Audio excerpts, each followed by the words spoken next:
Pujian pengagungan bagi Yesus Tuhan, Allah yang berdaulat dan berkuasa, Allah yang telah melihat dan melawat dan memperhatikan kami. Kami ada di tempat ini bersatu hati kami. Kami mau mengambil bagian yang terbaik seperti Maria, duduk di kakimu, mendengar sabdamu, mendengar nasihatmu. Urapi hambamu, urapi kami semua. Kami diberkati, kami dilawat hari ini dalam nama Tuhan Yesus. Haleluya. Amin. Ya, salam semua. Saya mau nanya dulu nih, cek dulu. Rekaman oke, Bob? Oke ya. Soalnya ini hari ini ada sedikit rekaman yang biasanya dilempar audionya ke handphone, sekarang langsung audio dan video jadi satu. Oke, aman ya? Oke, salam semua. Sehat-sehat selalu. Apa kabar semua? Lama seminggu kita nggak jumpa, kayaknya kita kangen juga ya. Kalau anak-anak muda jumpa terus ya tiap minggu ya.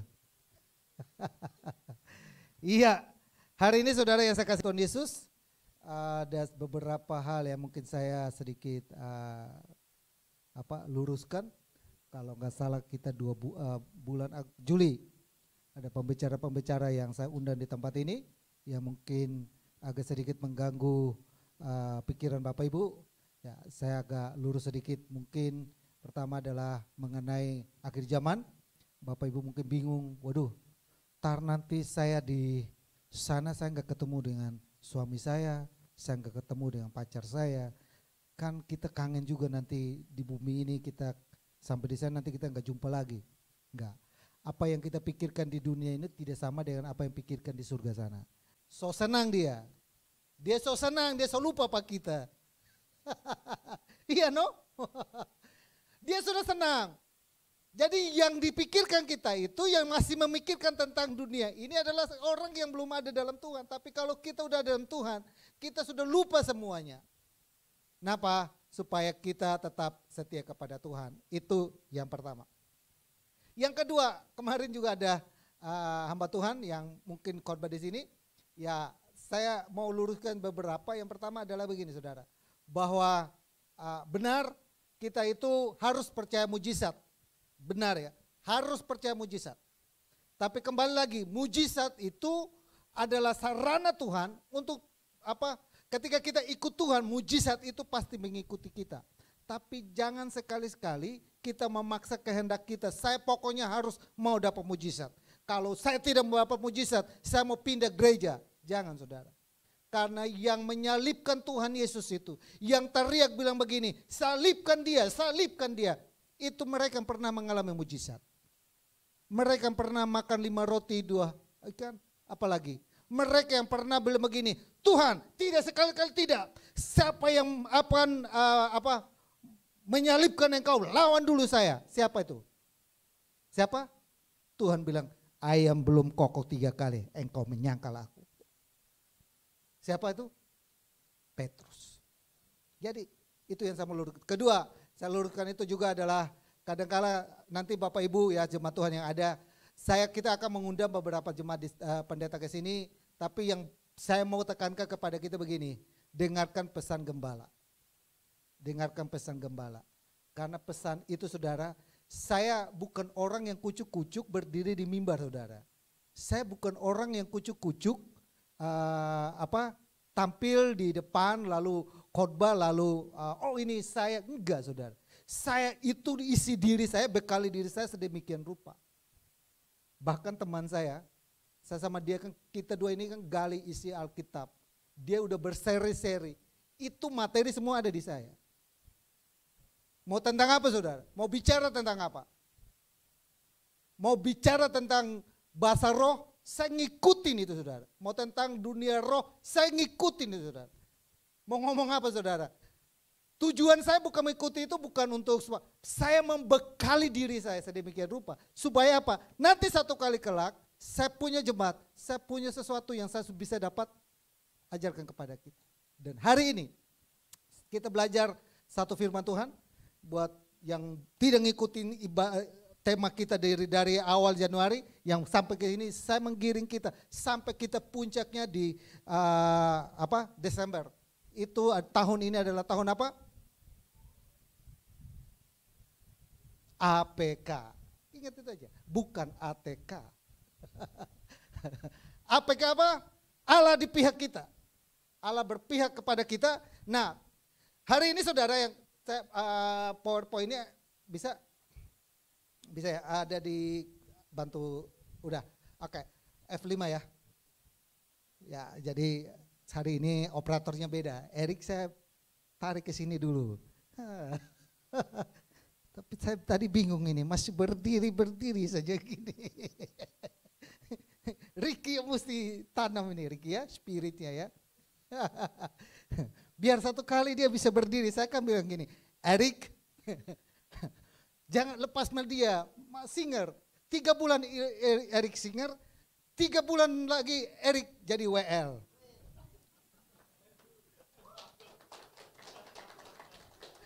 Tiga bulan lagi Erik jadi khotbah.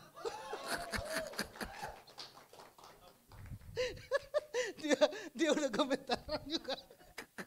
Dia ya harus udah mau lulus kuliah gimana? Kan lu mau kuliah kan presentasi materi kuliah kita depan dosen-dosen. Kemarin dia udah ikut sidang, lihat kan? Gitu. Jadi depan sidang materi kita tentang skripsi kita, pertahankan. Mau salah benar pertahankan. Itu kita di dosen. Mau gue salah, mau saya benar, teori saya salah, benar, saya pertahankan. Itu pendapat saya. Nah itu saudara, kalau kita di kampus, ya ini anak-anak kampus tahu ya. Itu kalau kita di ujian skripsi kayak gitu kan. Mau gue salah, mau gue benar, pokoknya gue tahanin dulu.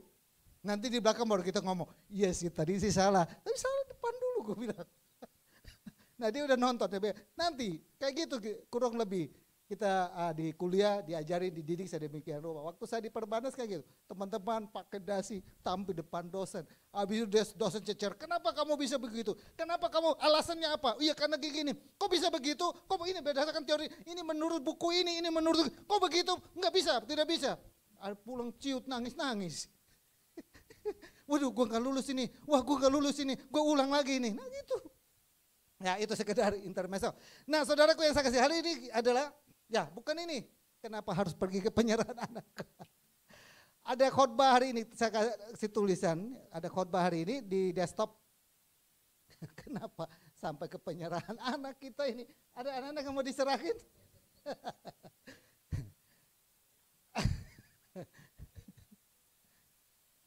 Khotbah 13 Agustus, desktop saya udah taruh di situ. Ya ini. Nah ini saudaraku yang saya kasih deh, ada 4 pilar yang menopang tema kita, Allah di pihak kita. Yang pertama adalah Roma 8 ayat 31 sampai 32, ini saya udah perbaiki.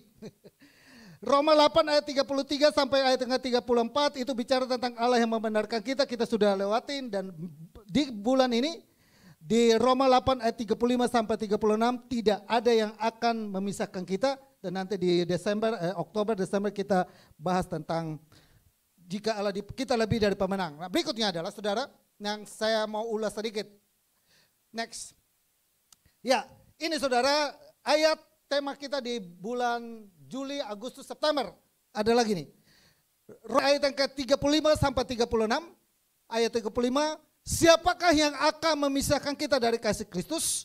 Penindasan atau kesesakan atau penganiayaan atau kelaparan atau ketelanjangan atau bahaya atau pedang. Ayat yang 36. Seperti ada tertulis, oleh karena engkau kami ada dalam bahaya maut sepanjang hari, kami telah dianggap sebagai domba-domba sembelihan.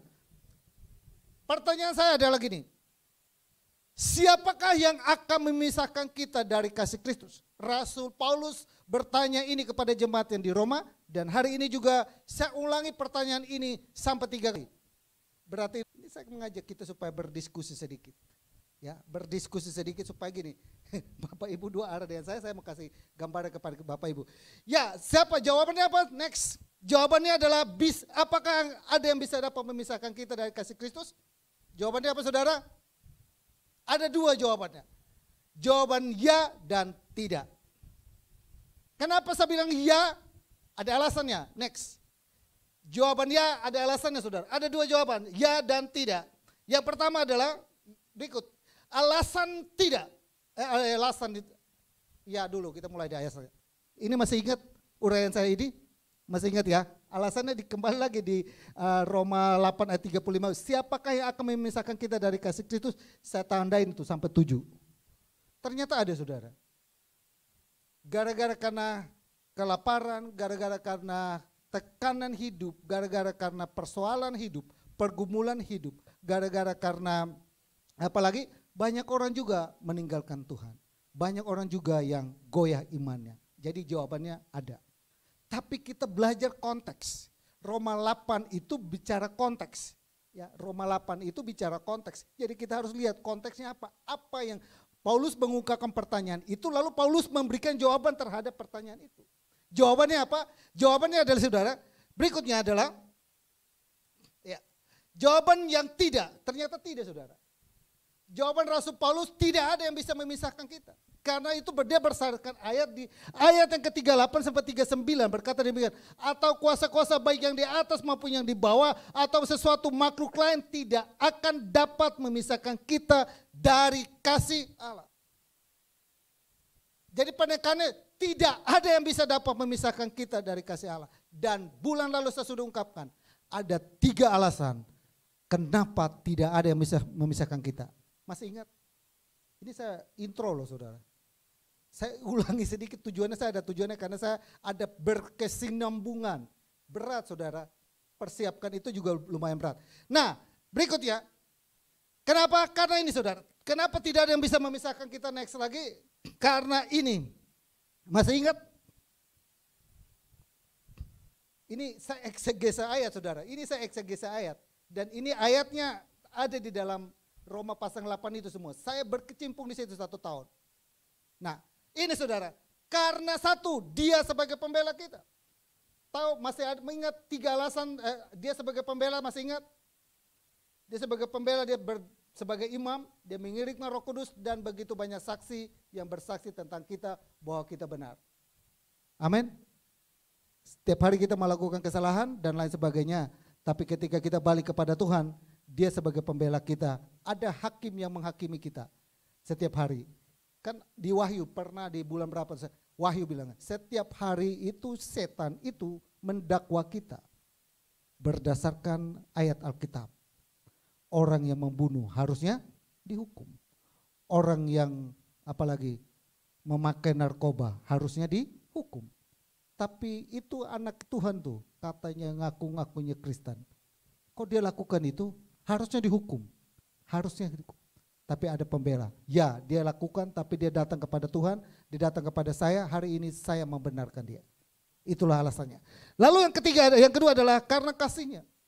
Kasihnya begitu baik kepada kita sehingga kita tidak bisa dipisahkan. Lalu karena ada dalam Yesus. Nah ini.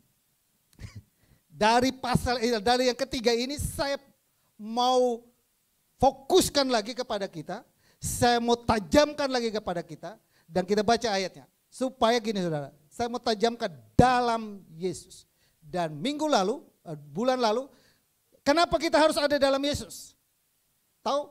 Sebab Yesus bilang begini, di luar aku kamu tidak bisa dapat berbuat apa-apa. Seperti saya kasih perumpamaan, waktu Tuhan menciptakan pohon, Tuhan berbicara kepada, saya lah yang ingat ya. Waktu Tuhan berbicara kepada ikan-ikan, Tuhan menciptakan ikan-ikan, Tuhan berbicara kepada. Waktu Tuhan menciptakan kita, Tuhan berbicara kepada dirinya. Begitulah hidup kita. Apakah pohon bisa hidup tanpa tanah? Apakah ikan bisa hidup tanpa air? Enggak bisa. Apakah kita bisa hidup tanpa Tuhan? Enggak bisa. Oke. Lalu saudara, dalam Tuhan. Nah ini saudara, tema kita hari ini bisa muncul deh.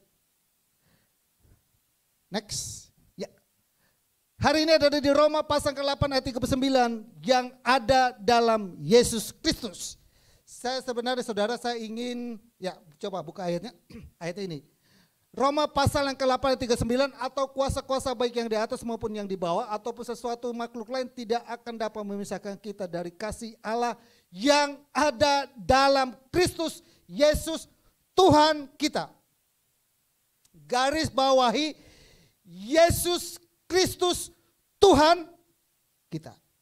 Kenapa saya harus tekankan ini dan teriakkan ini? Karena gini saudara, Bapak Ibu mungkin sudah dengar ada begitu banyak hamba-hamba Tuhan yang terkenal dengan luar biasa. Ada begitu banyak hamba-hamba Tuhan yang jemaatnya ribuan. Tapi pengajaran yang mengatakan bahwa Yesus sebenarnya bukan Tuhan. Yesus sebenarnya bukan Allah. Yesus sebenarnya bukan juru selamat. Yesus sebenarnya bukan gembala baik. Yesus sebenarnya apa lagi? Ada Allah yang besar, ada Allah yang kecil. Saya bingung juga. Dan itu begitu dikeroyok orang ramai-ramai di sosial. Klarifikasi, tapi klarifikasinya itu menegaskan juga. Ya dari saya tekankan. Ada orang bilang begini, mana ayat yang bilang Yesus itu Tuhan? Ini ayatnya. Ini ayatnya kan. Mana ada ayatnya Yesus itu bilang Tuhan? Ketika kita tunjukin ayat ini, mana ayatnya Yesus sendiri mengatakan, akulah Tuhan, ikutilah aku. Terpojok lagi, ya kan? Lalu saya kemarin ikutin orang-orang itu ngomong, mana juga ada ayat mengatakan aku bukan Tuhan, jangan ikuti saya. Enggak ada juga.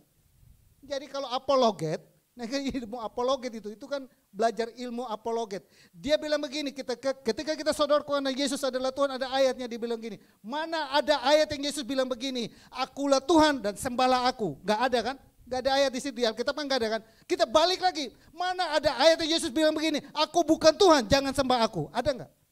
Gak ada juga. Satu-satu. Hadapi dengan orang-orang apologet. Jadi saya bilang, Yoel belajar ya S1 kan. S1 kita ada teori belajar apologet. Lah buku-buku apologet. Filsafat-filsafat seperti Rocky siapa? Saya ikutin dia punya cara pola pandangnya. Dalam bedak otaknya gue ikuti. Oh ini orang pintar dalam membedah kata-kata. Kalau orang filsafat gitu sudah. Maka baca-baca buku filsafat. Ya. Nah yang ada dalam Yesus Kristus, teks. Nah ini saudara yang saya kasih sarana. Ada 5 sarana. Bulan lalu saya sudah ungkapkan. Ada 5 sarana yang Tuhan sediakan untuk kita tetap ada dalam Yesus. Jadi bulan lalu saya sudah ungkapkan. Kenapa? Apa pentingnya saya harus ada dalam Yesus? Karena di luar Yesus kamu tidak bisa dapat berbuat apa-apa. Di luar Yesus kamu tidak bisa berbuah. Di luar Yesus kita menjadi kering. Dan hari ini saya ungkapkan bagaimana caranya supaya saya tetap ada dalam Yesus. Maka Tuhan menyediakan ada 5 sarana Tuhan yang bisa kita pakai. Wujudnya bisa kita pakai untuk kita tetap ada dalam Tuhan. Tahu wujudnya ya. Yang pertama, saya sebut dengan sarana yang pertama yang saya sebut dengan jalan keselamatan. Sarana yang Tuhan sediakan pertama adalah harus melalui namanya jalan keselamatan. Jalan itu Tuhan harus sediakan, ada jalan yang untuk kita ikuti itu jalan. Sehingga kita sampai kepada tujuan yang sesungguhnya. Dan Yesus berkata di Yohanes pasal 3 16 berkata demikian. Karena begitu besar kasih Allah akan dunia ini sehingga ia telah mengaruniakan anak yang tunggal supaya setiap orang yang percaya kepadanya tidak binasa melainkan beroleh. Jadi sarana yang pertama yang Tuhan sediakan ada buat kita adalah melalui jalan keselamatan di Yohanes pasal 3 16. Barang siapa percaya kepada dia, kepada Yesus, dialah jalan keselamatan itu. Amin.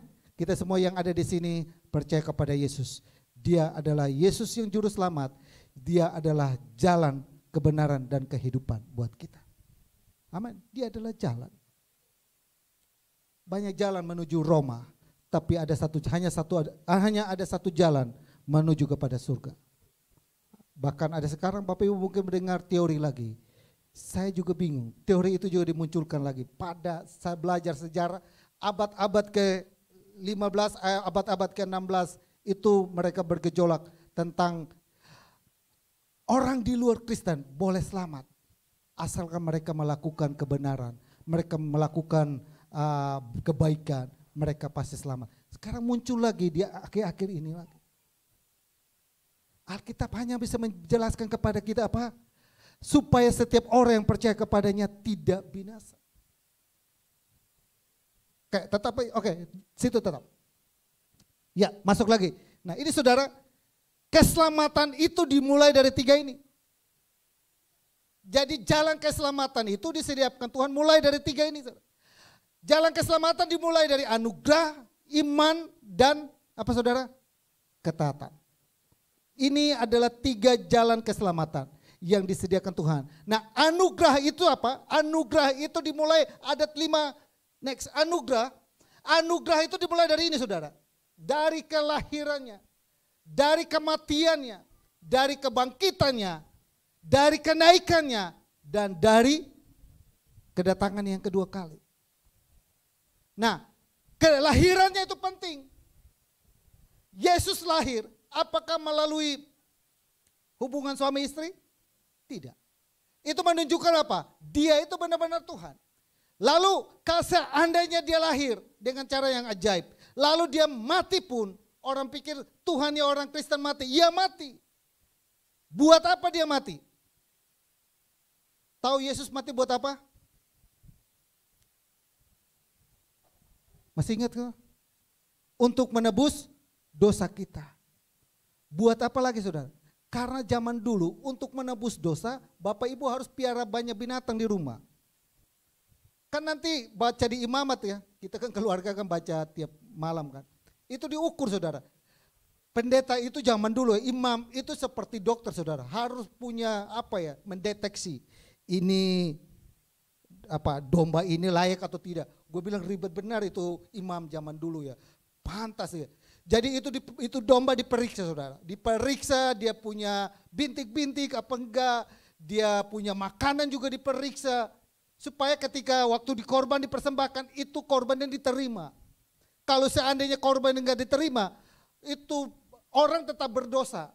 Dan zaman dulu dosa saudara kejam saudara. Rajam batu saudara. Tuhan suruh itu dihukum rajam batu. Lemparin sampai mati. Tahu ya di Aceh ya. Hukum rajam diberlaku di Aceh ya. Saya ngomong. Itu kayak gitu saudara. Ketahuan. Dirajam sedemikian rupa. Tapi Yesus datang dia mati berkorban sekali buat kita. Jadi kita hanya cuma bilang begini. Saya imani itu. Selesai. Kita nggak butuh korban, harus korban binatang, tidak lagi. Karena dia sudah berkorban, mati. Bahkan seandainya Yesus tidak bangkit, itu pun tidak punya kuasa. Maka kita harus kenal yang anugerah itu. Dia harus bangkit. Dan tahu cara bangkitnya? Orang Roma waktu dikubur itu mereka sedemikian rupa ada meterainya. Satu orang saja bisa menggulingkan itu kubur, tidak bisa. Tapi waktu dia bangkit ada terjadi gempa sehingga pintunya terguling. Ajaib. Bahkan bukan hanya itu, dia naik. Bapak Ibu tahu enggak? Rusia 47 tahun ya, 47 tahun baru kemarin berita. Dia melepaskan astronot dari bumi menuju ke bulan. Tanggal 23 baru sampai di bulan. Yesus waktu naik saudara, itu dalam sekejap mata. Dia sudah sampai bukan di bulan, dia sudah sampai di surga. Amin ya saudara. Ajaib. Ya kan? Orang mesti butuh apa ya? Butuh alat khusus untuk harus tembus apa nih? Yang di atas kita ini apa? Atmosfer. Harus butuh alat khusus. Ya kan? So, bisa aja Bapak Ibu satu saat iseng-iseng buka pintu pesawat, lompat aja. Ya kan? Hidup gak Bapak Ibu? Enggak. Yesus kenaikannya luar biasa, gak pakai alat-alat saudara. Ya kan? Nah, itu. Lalu apalagi saudara, kenaikannya dan kedatangannya 2 kali. Akan nanti dia datang kedua kali. Menjemput kita, bahkan kita yang hidup, kemarin ada hamba Tuhan di sini. Ada saatnya di mana kita yang mati bangkit dulu, lalu kita yang hidup diubahkan, kita berjumpa bersama dia di awan-awan. Maka kan ada lagu bilang, ada opa-opa di Manado menyanyi. Ada pertemuan di udara, pertemuan yang manis. Diubah sama opa-opa. Ada perempuan di udara, perempuan yang manis. Si opa-opa, opa-opa masih ingat ya. Sama seperti di Manado kan, ada lagu-lagu bahasa Inggris ini tukang bikin kacau kita. Jadi dia, worthy is the Lamb, worthy is the Lamb. Apa? You are holy, saking dia bingung.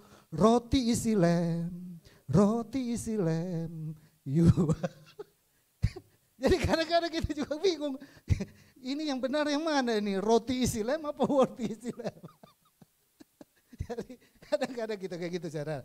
Nah saudaraku yang kedua, 13 menit lagi. Yang berikutnya adalah, ini baru saya sampai di iman. Iman itu meliputi ini saudara. Iman itu meliputi pengetahuan, persetujuan dan penyerahan diri. Jadi iman itu saudara meliputi pengetahuan. Kita harus punya pengetahuan tentang siapa Tuhan kita. Dan pengetahuan pun ada dua.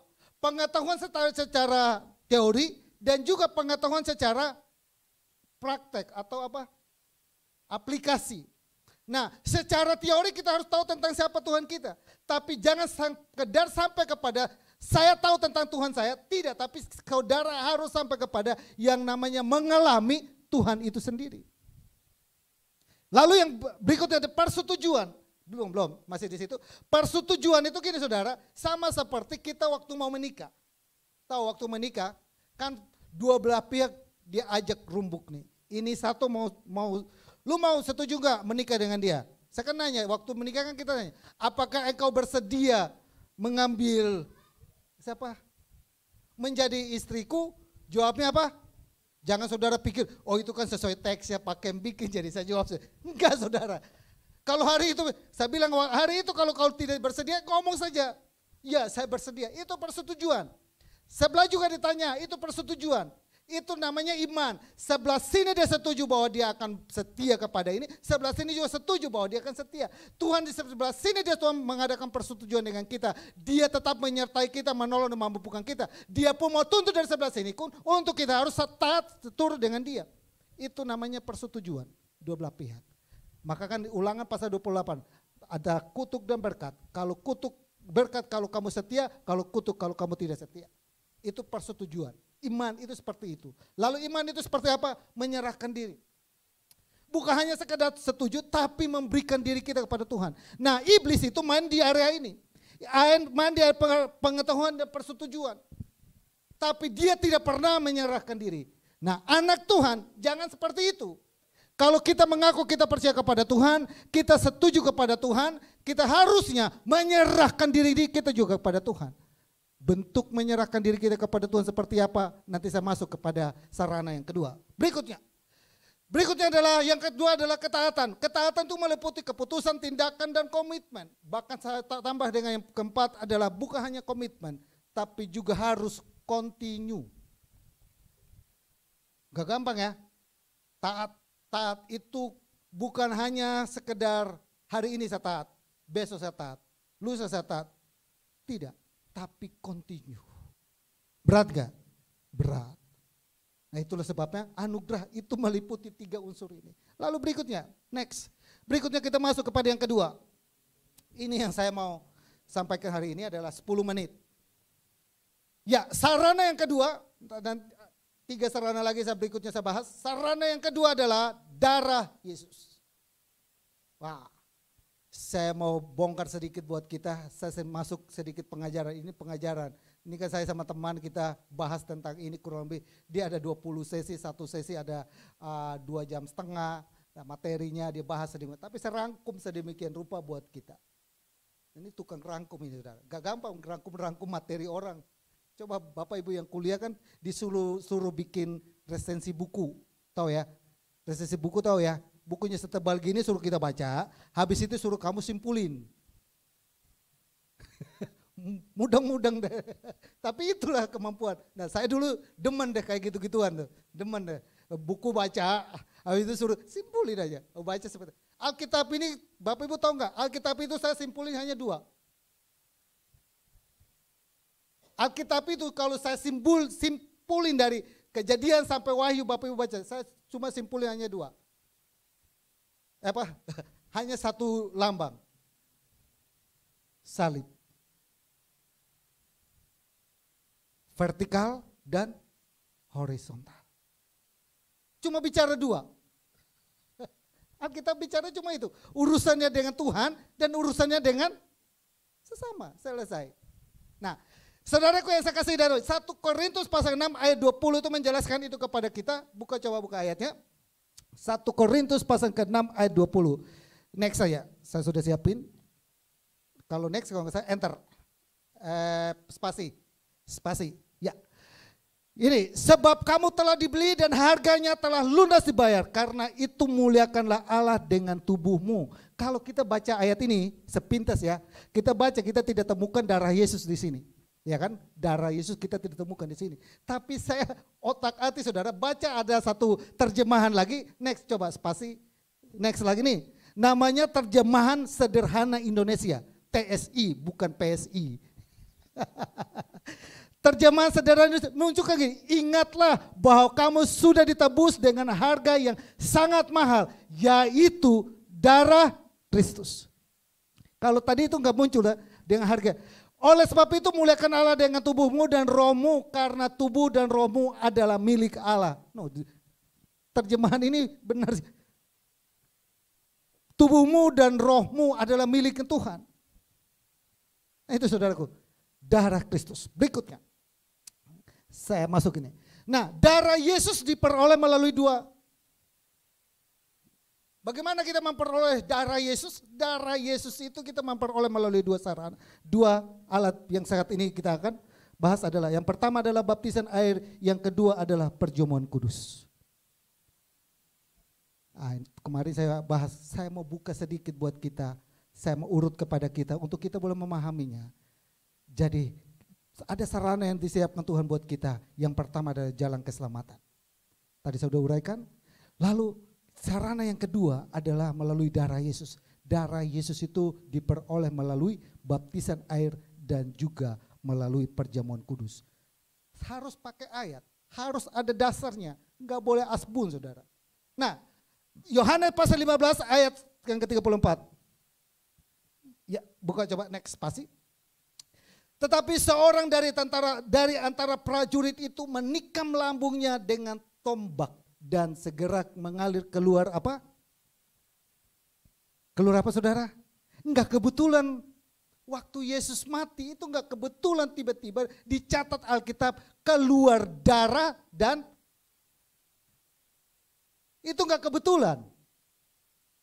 Alkitab itu saya baca merinding. Saya sama teman kan kita sudah suka otak-atik ya, buka dan kita dosa sering diskusi dan kita luar biasa Alkitab kita.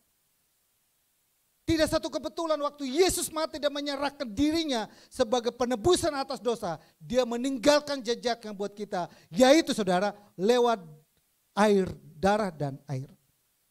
Makanya kita ya, saya ingatkan kepada kita, darah itu berbicara tentang apa? Roti dan anggur, dan juga air itu berbicara tentang baptisan air.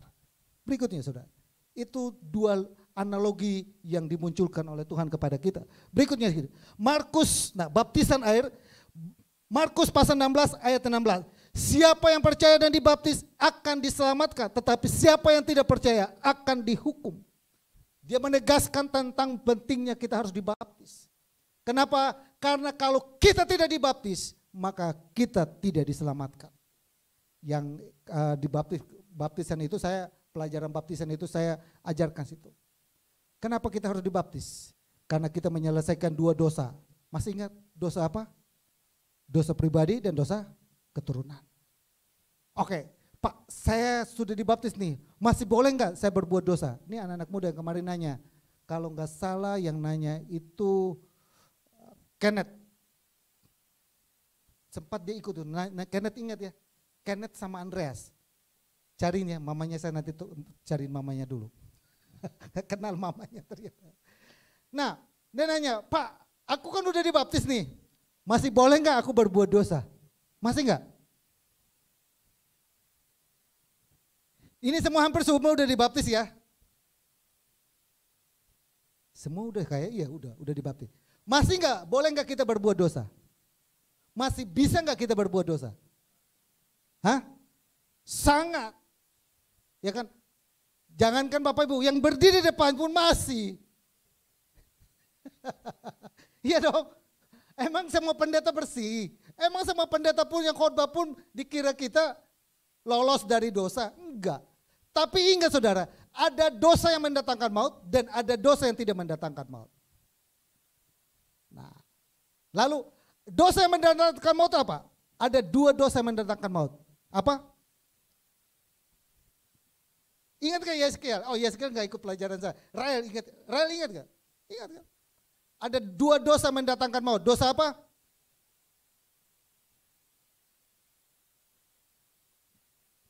Menghujat Roh Kudus dan murtad. Lalu dosa yang tidak mendatangkan maut. Bapak Ibu marah-marahin orang, dosa enggak? Dosa. Tapi Tuhan sediakan solusi buat kita. Lewat apa? Datang kepada Tuhan, minta ampun, Tuhan bereskan. Tapi kalau kau sudah murtad, datang kepada Tuhan, tidak bisa dibereskan. Kau sudah menyangkal Tuhan, kau sudah apalagi menghujat Roh Kudus, tidak bisa. Kau doa, Alkitab menjelaskan, kau doa jungkir balik bagaimanapun, sudah tutup pintunya buat kita. Itu. Lalu yang berikutnya saudaraku yang saya kasih, saya ingin menegaskan tentang yang namanya baptisan itu menyelamatkan. Aku berkata kepadamu sesungguhnya jika seorang tidak dilahirkan dari air dan roh, ia tidak dapat masuk ke dalam kerajaan Allah. Kenapa saya harus tekankan ini saudara? Karena saya mendengar begitu banyak di luar sana, ada gereja-gereja tertentu, ada hamba-hamba Tuhan tertentu menekankan bahwa baptisan tidak menyelamatkan. Sedangkan ayatnya jelas-jelas ngomong. Kita buy ayat aja, kita nggak usah buy tafsiran. Ayatnya jelas-jelas ngomong bahwa baptisan itu menyelamatkan. Bahkan Yesus menegaskan itu di Yohanes 3:5 menegaskan. Kalau ia tidak dibaptis, ia tidak dapat masuk ke dalam kerajaan Allah. Penting sekali gitu untuk dibaptis. Keras saya untuk tentang baptisan. Maka kalau baptisan saya tidak perlu banyak-banyak. Kalau kau sudah yakin dan betul, ayo segera kita baptis. Lalu berikutnya, saya hanya kasih 2 menit lagi. Wow, cepat. 2 menit lagi, ya berikut. Ini baru dibaptisan air. Yang berikutnya adalah dengan mendapat pengampunan dan karunia roh. Jawab Petrus kepada mereka, bertobatlah dan hendaklah kamu masing-masing memberi dirimu dibaptis dalam nama Yesus Kristus untuk pengampunan dosamu, maka kamu akan menerima karunia Roh Kudus. Jadi karunia Roh Kudus itu berurusan dengan juga dengan baptisan air. Jadi kita mendapatkan pengampunan dosa, dosa dibereskan, maka karunia Roh Kudus kita akan terima. Kesembuhan terima, bahasa roh kita terima, hal lain-lain kita terima. Kenapa? Karena kita melakukan diri dibaptis. Berikutnya. Yang berikutnya adalah baptisan air itu juga ada kaitannya dengan doa kita. Doa kita dijawab karena juga kita memiliki baptisan yang benar. Nah ini ayatnya saudara. Di Kisah Rasul 22:16, dan sekarang mengapa engkau masih ragu-ragu? Bangunlah berdirimu dibaptis dan dosa-dosamu disucikan sambil berseru kepada nama Tuhan. Ada kaitannya dengan doa kita. Ya baptisan kita beres, doa kita juga pasti beres. Amin. Lalu berikut yang ketiga, 1 menit lagi. Yang kedua adalah begini, perjamuan kudus. Perjamuan kudus itu adalah saudara, kenapa kita tiap bulan sekali, saya mengharapkan Bapak Ibu untuk sebulan sekali harus hadir di ibadah namanya perjamuan kudus. Kenapa? Kalau Bapak Ibu tidak sempat hadir, saya usahakan untuk Bapak Ibu bisa hadir karena gini saudara. Perjamuan kudus, lalu ia mengambil roti mengucap syukur, memecah-mecahkannya dan memberikannya kepada mereka. Katanya, inilah tubuhku yang diserahkan bagi kamu. Perbuatlah ini menjadi peringatan akan aku. Setiap bulan kita baca ayat ini, berikutnya next. Dan ini, demikian juga dibuatnya dengan cawan sesudah makan. Ia berkata, cawan ini adalah perjanjian baru oleh darahku. Ada kata darah. Darah itu kita peroleh melalui baptisan. Darah itu kita peroleh melalui perjamuan kudus. Lewat perjamuan kudus, perjanjian baru dimeteraikan buat kita. Ada janji baru yang Tuhan berikan buat kita. Perjanjian lama sudah tutup, lewat perjamuan kudus kita dibaharui. Berikutnya, ini ayat penekanan tentang perjamuan kudus supaya kita sedikit memahami tentang pentingnya perjamuan kudus. Berikut, next, tinggal di spasi ini, ya. Yang dua, menjadi milik Tuhan dan berbuah. Ini Roma pasal ke-7 ayat yang ke-4. Sebab itu saudara-saudara, kamu juga telah mati bagi hukum Taurat oleh tubuh Kristus supaya kamu menjadi milik orang lain, yaitu milik Dia yang telah membangkitkan dari antara orang mati agar kita berbuah. Bisa jadi ada hubungan dengan buah-buah roh, itu karena kita ada perjamuan kudus. Kita menjadi milik Tuhan. Ya, amin ya. Milik Tuhan itu melalui perjamuan kudus yang ada dalam Yesus. Ayat pokoknya gitu, judul utamanya itu. Tuhan sediakan sarana melalui 5 sarana itu. Yang pertama jalan keselamatan, yang kedua melalui darahnya. Darahnya peroleh melalui 2, yaitu melalui baptisan air dan juga perjamuan kudus. Ini saudara. Berikut coba saya, ini ayat yang penegasan. Oh, sudah selesai. Jadi ini adalah penegasan saya kepada kita betapa pentingnya sarana-sarana yang Tuhan siapkan buat kita. Nanti ada 3 lagi. Sudah habis tuh. Habis. Pakai sudah habis. Enggak lama lagi ada. Nanti kalau ada pendeta di sini siapin timer sama yang lain gitu juga, karena kadang suka bablasan. Sebelumnya juga sempat bablasan kan. Jadi saya karena lupa ngomong, nanti minta Hendra juga bantu untuk diomongin ya. Kali pendeta-pendeta tamu kita, karena ini tempat terbatas, jadi kita mau supaya kurang lebih 40 sampai 45 menit. Ya. Puji Tuhan saudaraku, ngerti gak saudara semua tentang firman Tuhan ini? Paham ya? Jadi ada bagaimana supaya kita tetap ada dalam Tuhan Yesus. Tuhan sediakan 5 sarana. Sarana pertama apa saudara? Melalui jalan keselamatan. Kau harus terima Tuhan, kau harus percaya Tuhan, kau harus menyerahkan diri kepada Tuhan. Sarana yang kedua apa? Melalui darah Yesus. Darah Yesus kita peroleh melalui 2, yaitu apa? Baptisan air dan perjamuan kudus. To be continue. 3 lagi. Amin. Tuhan Yesus memberkati.